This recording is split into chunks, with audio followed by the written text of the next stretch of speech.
Good morning. Welcome to the Unity of Sheboygan, the Spiritual Center. My name is Tom Kloiber. I'll be the platform person for you today. Reverend Aubrey Lynn is not here. She'll be back next Sunday. But in her place, we're very pleased to have a longtime friend of Unity, Reverend April Kain-Breese from Appleton.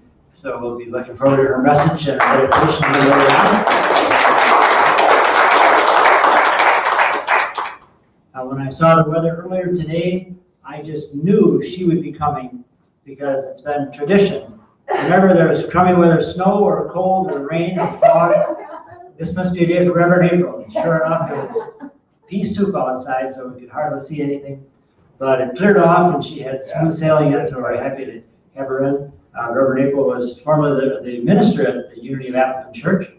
So she served there almost from the beginning. Not in that capacity, but eventually she was the minister, but she was one of the founding people in Appleton, and that church is still progressing. So we're happy to have you here today, please. And if you turn off your cell phones, unless you need them for emergencies, we'd appreciate that. So we'll begin today with our opening song, Our World.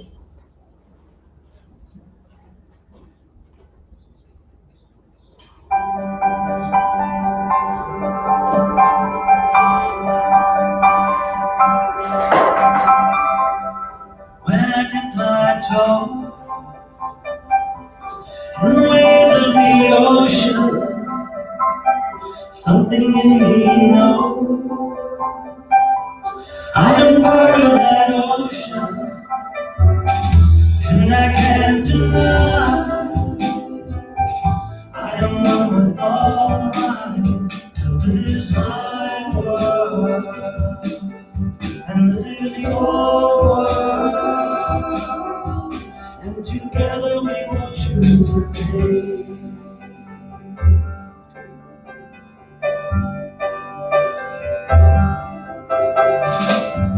When I stand in the forest that's been here for 1,000 years, something in me is silent, and I open beyond my fears, and a voice from inside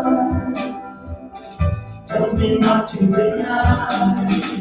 This is my world, and this is your world, and together we will choose to be. We all come from one source, we'll return to one source.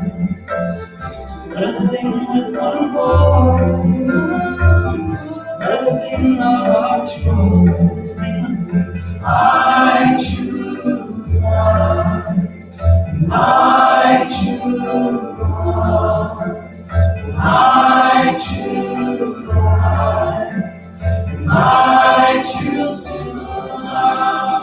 This is my word. This is my word. And this is your word. And together we will choose to be. This is my word. This is your word. And together we will choose to be.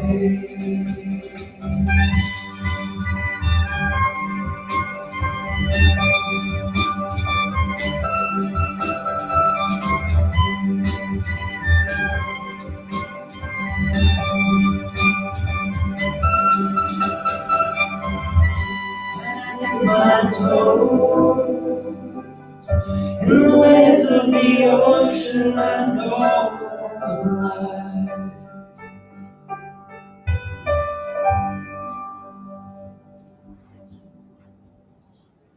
Of course, welcome also to all of you out in live streaming land. We're happy to have you here with us today. Now, if we can read together our vision and mission statements.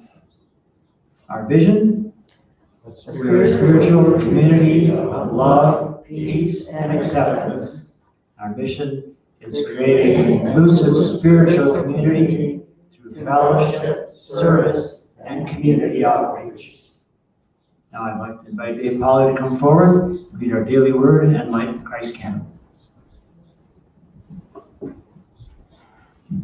Thank you, Tom.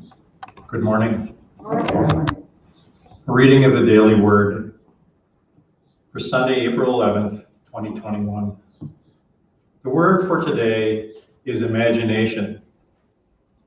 In childhood, my imagination helped me see fascinating shapes and wondrous creatures in cloud formations. Picking up a twig, I might have pretended I held a wand that would give me magical powers. An ordinary packing box could become a vessel to sail on or under the seas, an aircraft to fly higher than mountains, or even a spaceship I could fly to explore the stars. Much more than whimsy, imagination is a potent spiritual tool. I use my imagination with intention to give shape to my dreams and goals. Although my childhood may be a memory, I am grateful that I could still use my imagination to create the life of my dreams as I envision possibilities beyond the reality I know and the world I see. And from Luke, for I tell you that many prophets and kings desired to see what you see, but did not see it, and to hear what you hear, but did not hear it. A reading of the Daily Word.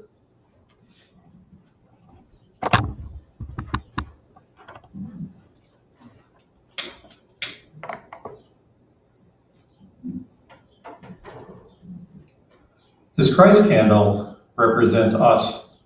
Each of us is a Christ candle, and as a Christ candle, we are filled with love, compassion, peace, and it's really simple. Our job is to do what?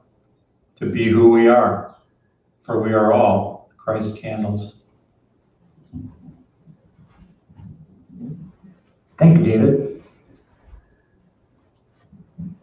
Now we'll perform our Flames of Faith ceremony. We perform this ceremony to promote the universal consciousness of life, which acknowledges that all people and all faiths are sentient beings, come from the one great universal presence, which we call Spirit. Fundamental to this truth is the unifying nature of all religious thought and experience, which we honor here today.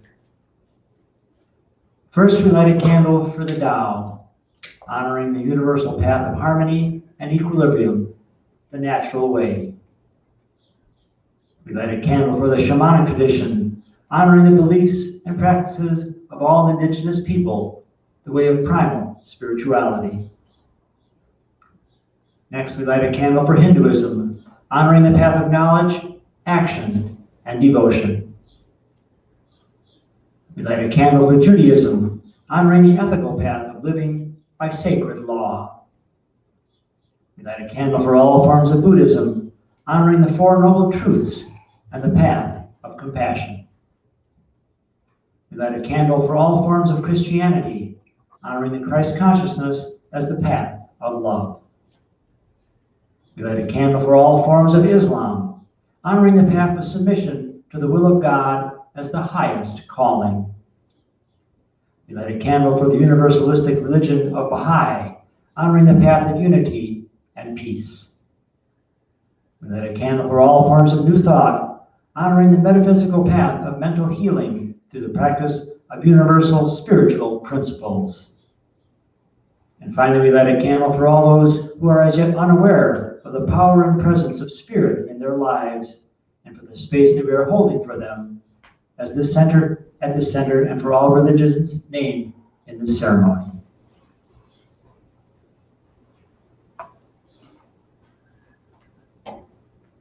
Before I ask Reverend April to come up now to give us our meditation, our lesson, we will have a song leading into that. The song is Stand Like a Mountain, Move Like Water. Please stand.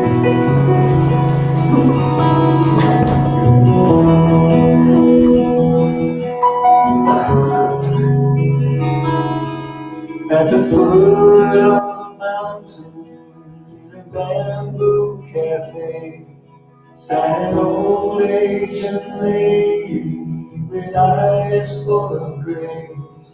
I felt myself drawn to her calm, quiet way. And as her story started to flow, I was carried away. She told of a night when soldiers appeared and chained her in darkness for 7 long years. There's a wall in her country 1,000 miles long, and they wrapped it around her thinking and speaking all wrong. Stand like mountains, like water, earth and heaven have this to offer. Strength will flow from life with honor. Stand like mountains, like water.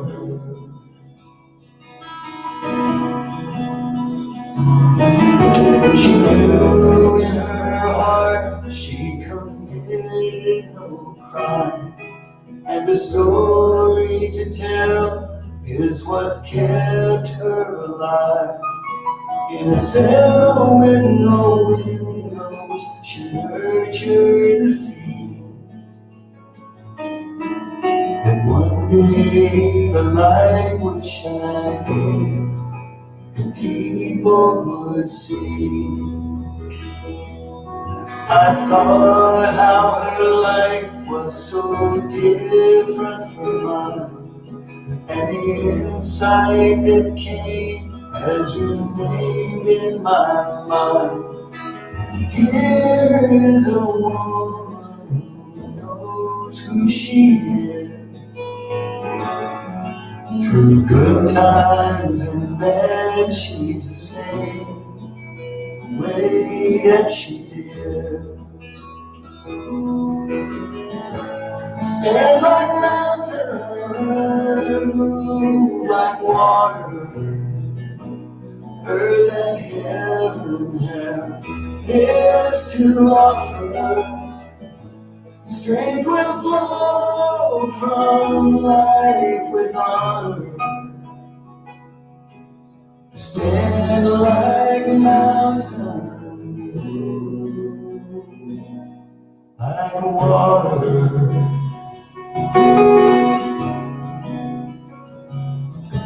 At the foot of a mountain, in a bamboo cafe, we bowed to each other and I made my way. But I carry with me, like the seeds on the wind, her spirit and her story to tell. And so it begins. Stand like mountains, move like water. Stand like mountains, like water.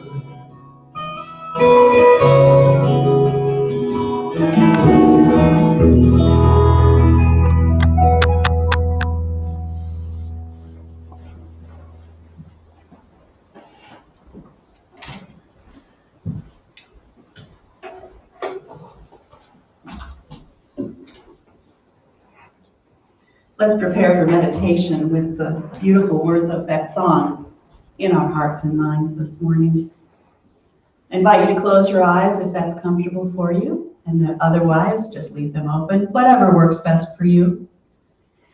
And let's breathe into this now moment, right here, right now, right here in this moment.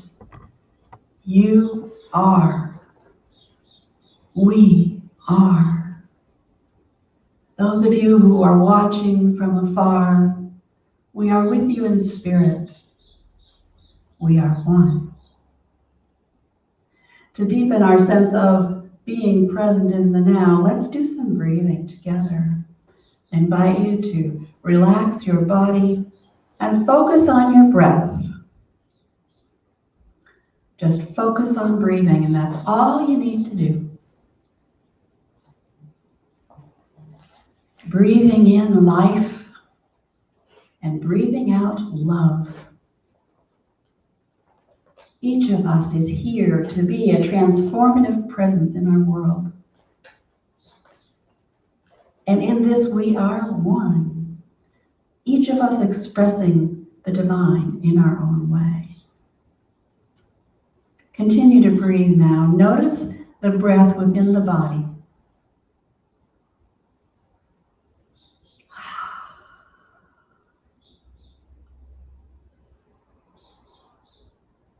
Are you in the present moment?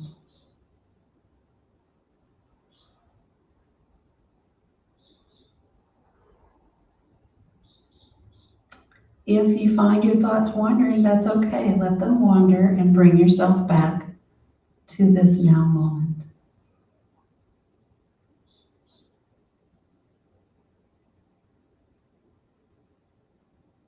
You are present in and as the one.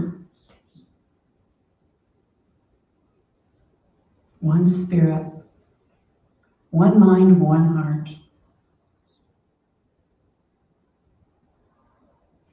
And in daily living, sometimes we stand like a mountain, and sometimes we move like water.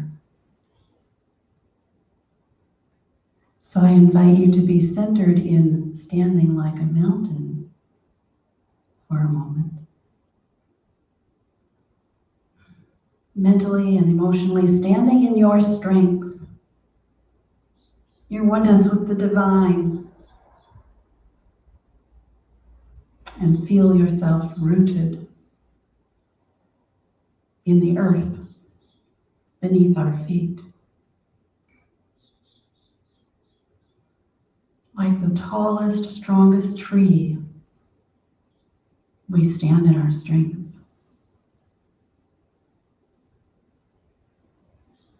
And there are times when we move like water.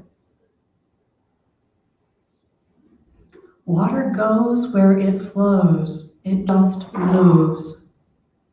And we can do the same when our life circumstances call upon us to go with the flow.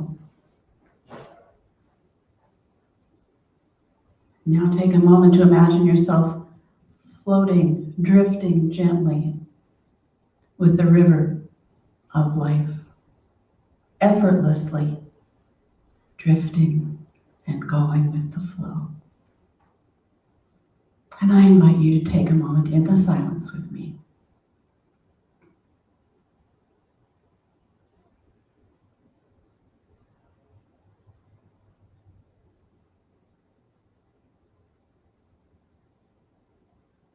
As we join in that flow, we are one with universal life, with the divine love that manifests in our world in so many ways.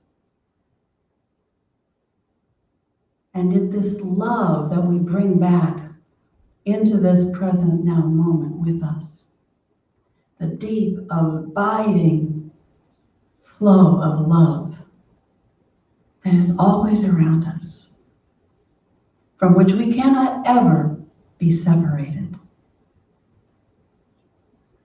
And so we breathe in life and we breathe out love. And in that awareness, we return to this time and space. Thank you, sweet spirit. Amen. Amen.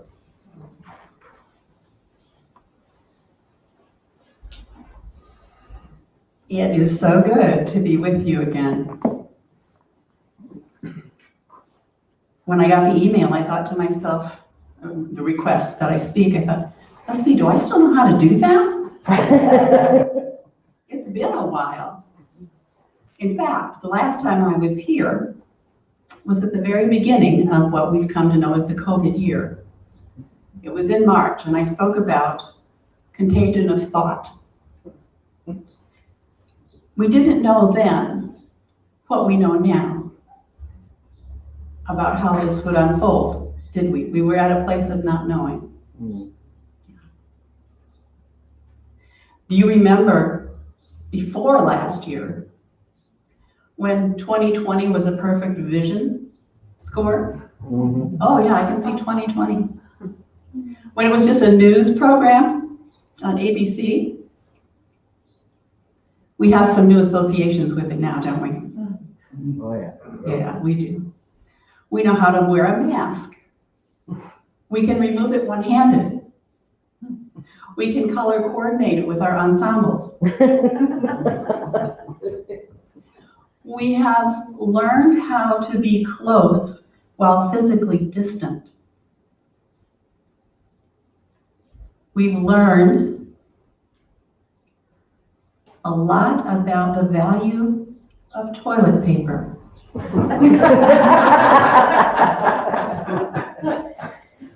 We found out that Zoom is just not a speed of movement. We've learned about Pfizer and Moderna and J&J. Our bookshelves, our junk drawers, our basements, maybe even our cars have never been so clean. Some of us may have been teaching and learning remotely. Above all, we have needed to be flexible, to go with the flow, while standing like mountains in the truth of our being, knowing our oneness with the divine, and knowing that this too shall pass. We may have needed to be more self-directed than we've ever been before. I don't know about you, but there were so many things that comprised part of the structure of my days that suddenly were not happening. And I needed to decide every day, what am I going to do with this day? What will it be? We weren't getting together with friends, going to appointments, and traveling. Those of us who are still employed may have been working from home, right? Lots and lots of differences from what has been the normal past. And we had to make choices. And we make choices every day, don't we? How do we make wise choices? In this past year, there have probably been many occasions when we had to discern what was the right next step for us. Yeah. We can do that very effectively by using that spiritual power we call wisdom. Many of you will know that Charles Fillmore, the co-founder of Unity along with Myrtle Fillmore, devised a system of 12 spiritual powers. And in some respects, they parallel the Hindu chakra system. And one of those 12 powers is wisdom or discernment. He wrote a book called The 12 Powers of Man, which I'm sure you have in your library. And today, if you were to write it instead of back in 1930, I'm sure it would be called The 12 Powers of Humankind. He said that wisdom is located in the body. Every one of the spiritual powers is located somewhere in the body, like the chakras. Who knows where the faculty of wisdom is located? The heart. That's love. Head? No. You got it? Solar plexus. What do you suppose the color is? Yellow. Yellow. Good. The disciple associated with wisdom is James, the brother of John. Jesus called those brothers the sons of thunder. John represents love, heart, gut, love, wisdom. John and James. Those are the first two disciples that Jesus called. You may recall that they were fishing, and he said, "Come away, and I will make you fishers of men." In the Bible, in the Hebrew Bible, in the book of 1 Kings, there's a story, a famous story, about a man named Solomon. Sun, man, solar, man, Solomon, right? This is how we can remember all of this if we find that's important. A pause to reflect upon my vision. Thought I might make it, but not quite. So it happened that Solomon was the newly enthroned king after his father David. And Solomon was a little bit apprehensive about what this was going to mean. And he had a dream, and in this dream, God asked him, "Solomon, what can I give you?" That's a good dream to have, isn't it? God asking, "What can I give you?" And Solomon said, "Give your servant, therefore, an understanding mind to govern your people, able to discern between good and evil, for who can govern this, your great people?" We also think about wisdom as the pearl of great price, right, from the New Testament. Wisdom. He knew he would be called upon to make judgments as the new king. And let's face it, he was following in the footsteps of whom?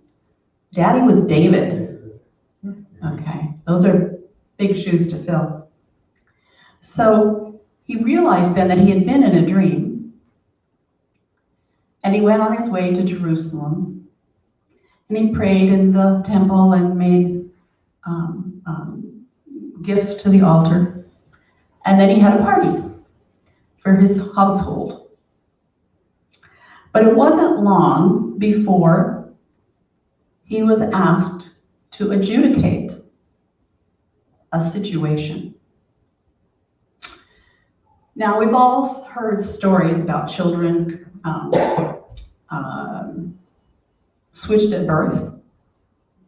In fact, I saw a headline not long ago about this. Well, this was a little different. Related, but different. Two mothers came to him with one child. And one woman said, "This is my child, and he was taken from me in the night by this woman who lost her child. The child died. And now she has taken my child and claimed him as her own." And the other woman said, "That's not true. This is my child." Well, what would you do in that situation? You might think your way into shared custody or something, but that's not what King Solomon said. Some of you may know what he said. This is from 1 Kings chapter 4, verses 23 and onward. "Then the king said," the one says, "This is my son that's alive and your son is dead," while the other says, "Not so, your son is dead and my son is the living one." So the king said, "Bring me a sword." And they brought a sword before the king. The king said, "Divide the living boy in two." Then give half to the one and half to the other.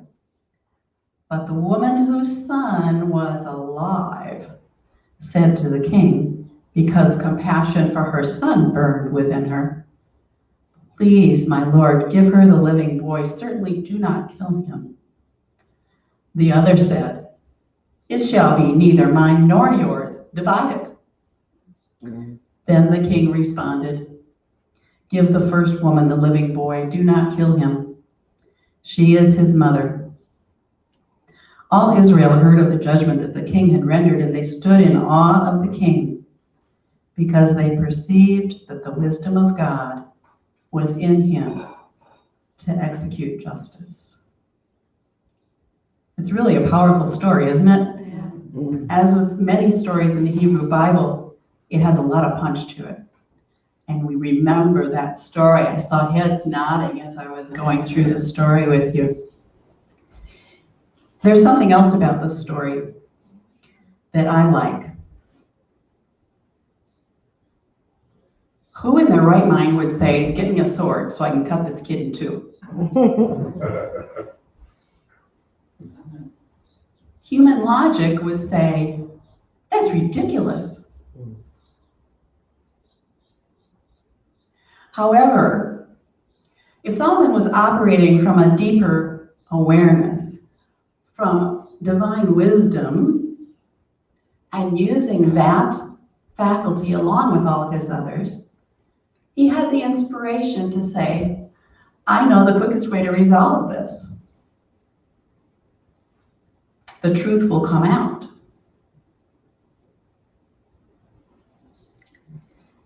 And so often, in my experience at least, and I bet in yours too, some of the most positive outcomes have occurred in ways that I just didn't imagine. Improbable things. And I found myself saying, really? Wait, that doesn't sound right. Now? I'm going to do this now? And that's my human logic wanting to interfere with a deeper awareness that I've had. Some of the biggest decisions I've made have been like that. And I have 2 or 3 stories to share with you. 2 of my own and 1 of someone else's. The first one, some of you have heard before. I was involved in the ministry at Appleton from its inception in 1984. I was a volunteer, then I was a licensed teacher, and in 2014 I was ordained as a Unity minister through the field licensing program. And I thought, okay, I plan to minister until 2020. But in the 2.5 years that came along, I came to realize that my time there was coming to an end. And I really debated that because my head had decided I will be there till 2020. But at the same time, I had this gut knowing. Now, to walk away from that meant walking away from my spiritual community of more than 30 years, from a job that I had loved and that had been fulfilling, and not returning there because as a former minister, one doesn't go back to the church because we don't want to create any sort of internal conflict or loyalty things or whatever. So leaving there was not just resigning my ministry, it was gone. And I didn't know exactly what lay ahead of me. I remember telling the congregation that I wanted to practice more self-care. And I remember thinking I wanted to be able to cross-country ski, and I wanted to be able to ride a bike. The results of that first decision and the intervening years, which are approaching 5 now, the results have been that I can cross-country ski, that I can ride a bike, It's a tricycle. It's an adult trike. I own that. But it's got a basket on the back, and I do all my own grocery shopping with it, and I love it very much. And I always get compliments. So if you're reluctant to have a trike, talk to me after, and I will convince you. What I didn't really understand, even though I've dealt with an eating disorder my entire life, was that I would come to this place. And since 2016, I've lost over 100 pounds. Wow. And my life has been transformed.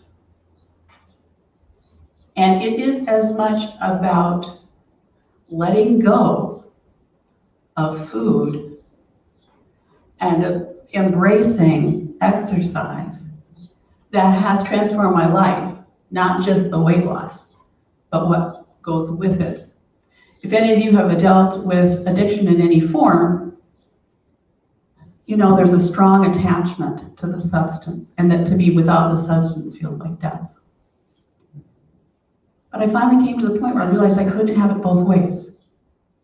I couldn't have my food and be healthy. I'm not going to drop the mic at this point. I mean, I realize that that is self-evident.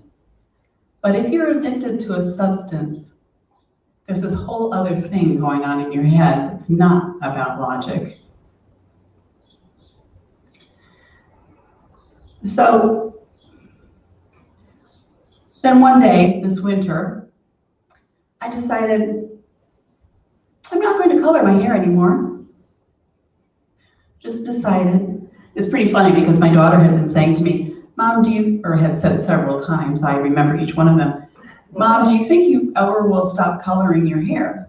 And I said, well, someday maybe. And she chuckled at me, and I thought, well, why is she laughing? I have a feeling she thought maybe if I was going to stop coloring my hair, it was time to do it. But on my own, one day I just decided.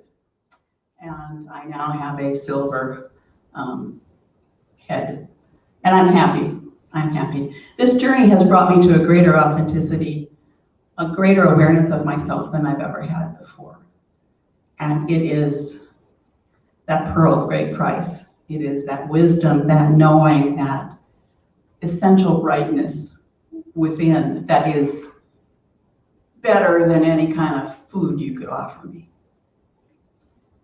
Well, now I'm embarking on a new adventure altogether. My husband and I had property in the North Woods near Eagle River, 20 acres, and we held it for 30 years, and we never built on it. We were able to avail ourselves of another friend's cabin, and the logic was, well, why should we build when we can just use this cabin? But circumstances are changing at that cabin as their owners are there more. And I like to be in the North Woods in spring, winter, and fall, winter, and spring. Summer's okay, but I prefer the other seasons. There's no mosquitoes and there's fewer people, and that suits me just fine. So this spring, I decided to build on that property. I've had this dream for a really long time.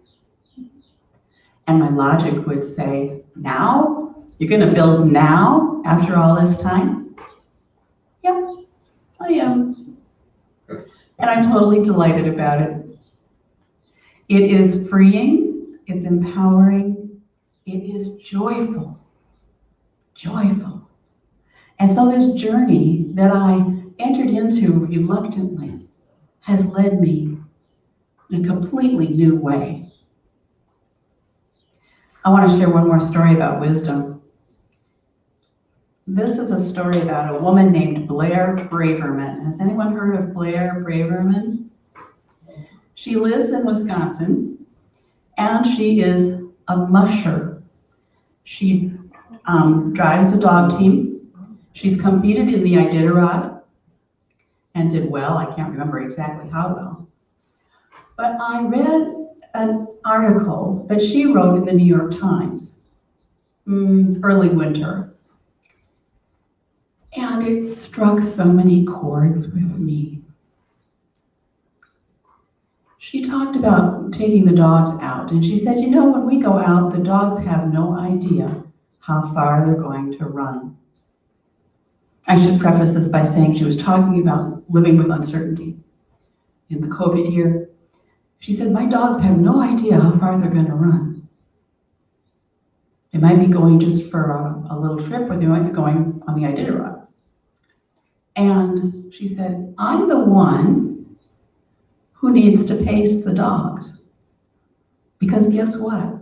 The dogs love to run, and they'll keep going and going and going and going. But the truth is they need to stop, to rest, to have food and water, and rejuvenate.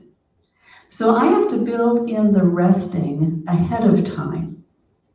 I have to know that after a certain distance or number of miles, we're going to stop. Now the dogs don't want to stop. They want to keep going. But I know better. And in this story, she is standing like a mountain, insisting on what needs to happen, at the same time that she's going with the flow, flowing like water. Because, she says, just like the dogs don't know how long the race is going to be, nor do I know what we're going to encounter along the way. There might be open water. There might be a dog having a health challenge. I might not feel well. There's many, many things that could happen. I subsequently read her book. She got lost in a blizzard. I read it too. Yeah, did you? It's in our library. Oh, is it? The name of it is Only Semi-Repeatable in Church. It's called Welcome to the GD Ice Cube, Chasing Fear and Finding Home in the Great White North. You can think about what GD stands for. I was shocked when I saw that's what the title was, but it's very well worth reading. And she and her husband have their dog team here. That's up near Lakewood, I think. Anyway, what stuck out for me was she said, I trust my future self to know what to do. I trust my future self to know what to do. Take that in for a minute. What I love about this is at the same time as I am making the choices, I am also trusting something beyond me, because we can only make choices where we are. And what is my future self but the divine? I am the divine now, as you are, and I will be in the future. And sometimes saying, I'm going to trust spirit with this, might be a little too vague. But trusting my future self has, for me, conveyed a new and different awareness of trusting.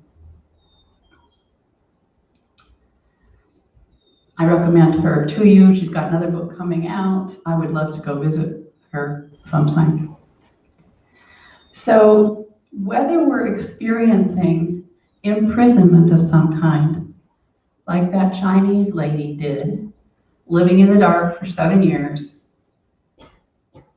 surviving by standing like mountain and moving like water, knowing what she stood for, and then going with the flow. Or you're on a personal discovery journey, as I have been. Or you're in unexpected circumstances, as we all have been for the past year. We can trust our internal wisdom to see us through. When we lack clarity about something, we can stop. And we can rest, just like the dog team. And we can pray, we can get sustenance and fluids and be ready to go forward again. Frankel, I can't think of his first name at the moment, says between pause and action, there's opportunity. So when we stop, Viktor Frankl, Yeah. when we stop, we allow the creative energy of the universe to help us. And we know when to stand like a mountain and when to move like water. Divine wisdom will lead us where we need to go. And we will hear in the next song, let your life lead you where you need to go. And so it is, and so we let it be. Amen. Amen.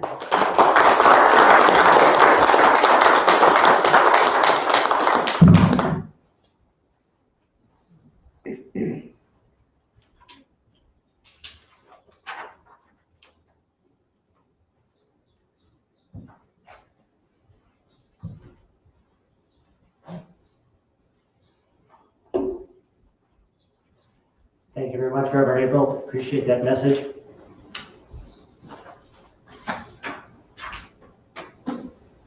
So it's now time for our offering. And again, we thank all of you so much for all of the contributions and love offerings that you've been giving over the years to keep our center open here, especially those out in live streaming land. Hope you can join us as you feel safe in being here. So with that, if we could say our offering statement together, please. The love of God inspires me to give in a spirit of generosity. I give with love and joy to ensure the growth of this ministry and this Unity Center. And so it is. Thank you, God. We have several announcements today. Well, after we do our song first, before we do the announcements. Janice Stanfield, let your life lead you.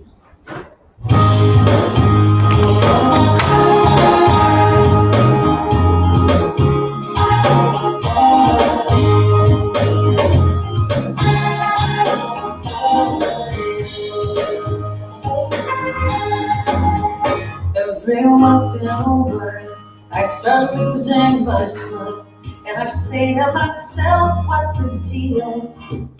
What exactly is the point? Getting all out of joint, not liking the way that I feel. Maybe I believe that it's all up to me at the helm of this boat all alone. Till some stormy detail takes the wind from my sail to remind me what I've always known. Relax and let the river flow. Let your life teach you what you need to know. Let your life lead you where you need to go. Let your life teach you what you need to know. Let your life lead you where you need to go.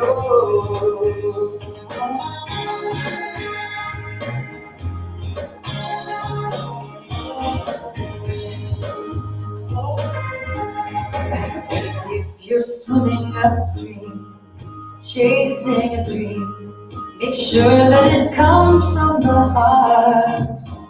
If you're fighting the tide for glory and fame, you might just be working too hard. Are you winning the race? Are you swimming in place and still falling further behind? There's a current below that knows where to go, might carry you to the peace of mind. Relax and let the river flow. Let your life teach you what you need to know. Let your life lead you where you need to go. Let your life teach you what you need to know. Let your life lead you where you need to go. Relax and let the river flow. Let your life teach you what you need to know. Let your life lead you where you need to go. Let your life teach you what you need to know. Let your life lead you where you need to go.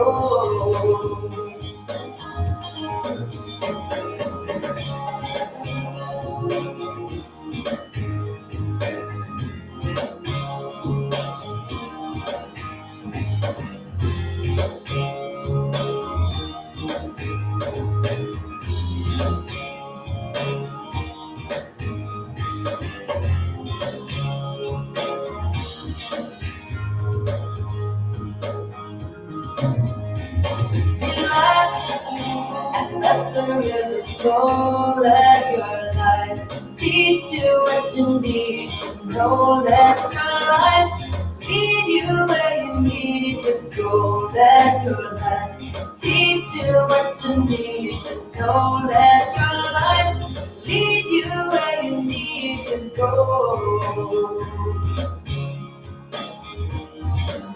Let your life lead you where you need to go.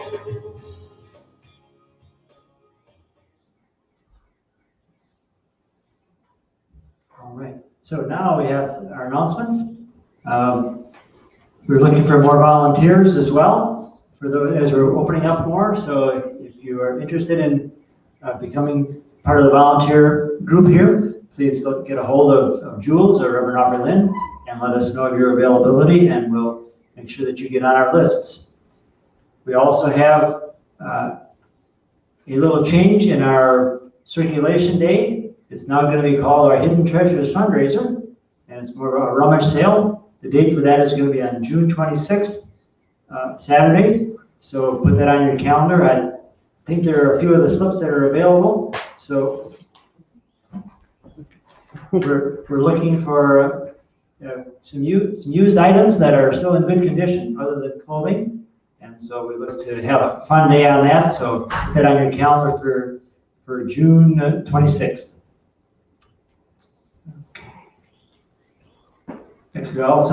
Next we have the class this Wednesday from noon until 2 o'clock. You'll be able to participate in that here at the church. Reverend Mo, our former transitional ministry consultant, will be leading that group. So that'll be a fun time for all. So please join us if you can for that. We have a couple other things before we go. The Circle of Friends for the ladies is going to be beginning on May 15th. So put that on your calendar also. It'll be fun for getting them back together again. One that's not on our list here is to meet the author. Reverend Aubrey Lynn is going to be at the 1109 North 8th Street, the Bluebird Baby and Kid Boutique, and she'll be talking about her books that she has for children on COVID. So if you can join that, it's free admission, and children will be given a cute handmade mask to wear. Oh, it's looking better than that. So that's on this next Saturday at noon. So take a look at that and join her in her book preview. So with that, we all please stand and we will sing Weave and Let There Be Peace on Earth.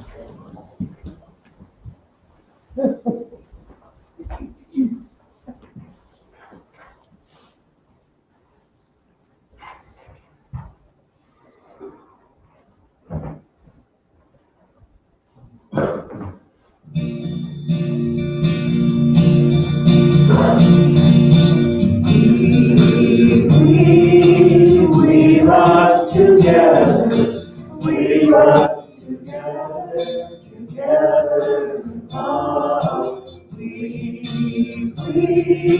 We rise together, we rise together, together.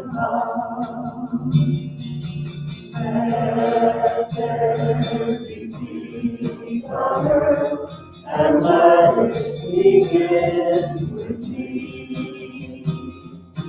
Let there be peace on earth, the peace that was meant to be. With God as Creator, and we all are we. Let us walk with each other in perfect harmony. Let peace begin with me. Let this be the moment now. Till every step I take, let this be my joyous vow. To take each moment and live each moment in peace eternally. Yes, there is peace on earth, and it has begun with me.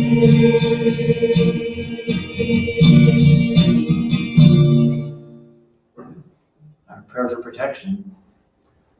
The light of God surrounds us. The love of God enfolds us. The power of God protects us. The presence of God watches over us.